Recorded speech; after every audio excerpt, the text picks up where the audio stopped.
Hey, it's on Locksmith here. All right, we're going to replace a battery here on our Ford Transit 4-button remote. This here, if you're watching this video, good chance you're into some kind of delivery or commercial do-it-yourselfer. With that being said, let's go ahead and open up your remote. If your key ring is attached, you can leave it on.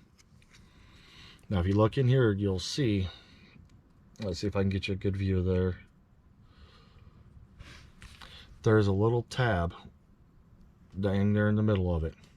This is a tricky one to open. I found the best way to do it is either taking a piece of plastic that's curved in there and just put it in and twist it, and by doing that you'll just get that little corner to pop open,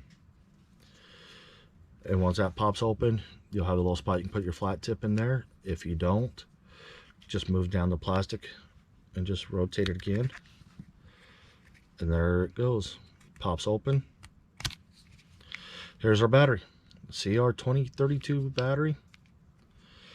Use your flat tip screwdriver. This is just a glorified flat tip that we use.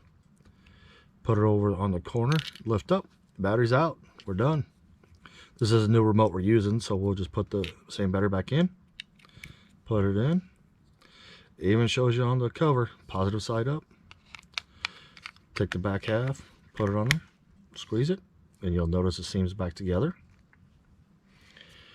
Go ahead and close your flip blade. You are done. You've just changed your battery. Hey, thanks again for watching, and go ahead and check out our other playlists. We do have stuff for do-it-yourselfers, homeowners, residential, commercial. We'll be posting videos twice a week from basic to advanced, and if you got any questions, go ahead and send us an email, and if we're able to make a video of it, we'll go ahead and do it. Thanks again for watching. Let's be safe out there.